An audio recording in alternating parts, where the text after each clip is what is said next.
Les proies les plus agiles peuvent et vont esquiver la violence des lions et des tigres, mais ce n'est pas pour autant que le karma va leur laisser la vie sauve éternellement, car dans le théâtre verdoyant de l'Inde se cache notre dernier matou à haut niveau d'insolence mortelle, le léopard indien. Véritable maître des ténèbres, imaginez-le, sa silhouette élégante glissant à travers la canopée comme une faucheuse dotée de rosettes. Ce léopard est un pur athlète, avec ses 140 cm de long, plus une queue aussi flexible que le fil de vos écouteurs et un poids de 70 kg, on fait difficilement mieux dans le prédateur si talentueux qu'il est capable de suivre n'importe quelle proie dont la stratégie de survie consiste simplement à fuir. En solitaire, il squatte les arbres et les cavernes, sortant la nuit pour une chasse sous les étoiles pendant que ses proies ne voient rien et ne se doutent de rien. Son menu entrée plat dessert favori va de Bambi au singe acrobate de la forêt. Chacun est épié, traqué, suivi, poursuivi et englouti sous ses crocs. Bon, par contre, il partage son environnement naturel avec d'autres stars comme le tigre, le dhole, un genre de chien sauvage asiatique, et l'ours lipu. Donc il faut s'adapter et savoir quand il vaut mieux la fermer pour éviter de prendre des combos droite-gauche dans les côtes. Quand il croise un tigre, le léopard change de menu,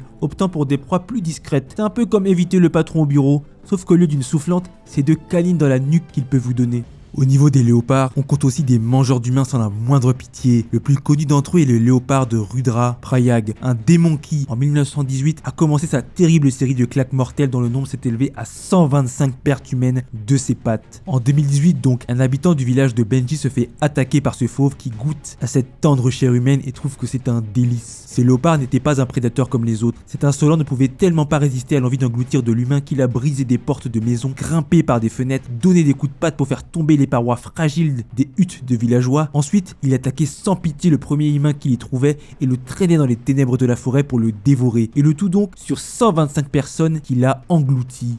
Enfin, on dit 125, mais ce nombre était probablement plus élevé. Encore une fois, on ne compte pas ceux qui ont survécu à l'attaque mais qui sont morts de leurs blessures. Et surtout, on ne compte pas ceux qui sont morts sans que personne n'en sache rien dans les méandres de la forêt. Pas besoin de vous préciser que pendant les 8 années où ça a duré, tout le monde était terrifié à l'idée d'aller dehors, surtout la nuit. Pour mettre fin à cette peur collective, des soldats indiens et britanniques ont été envoyés pour traquer ce danger public, mais tous ont échoué lamentablement. Du poison et des pièges ont été déployés ensuite, mais sans succès. Le léopard était bien trop malin pour se faire avoir comme un bleu. Des chasseurs connus et expérimentés ont ainsi essayé de démolir ce léopard après que le gouvernement britannique ait offert des récompenses, mais eux aussi ont échoué. Mais à l'automne 1925, vous savez déjà qui je vais dire. Évidemment, le boss Jim Corbett décide de se frotter à ce léopard furtif. 10 semaines de chasse intensive plus tard, il finit par terrasser le léopard et mettre fin à son incroyable série de croquages d'humains innocents.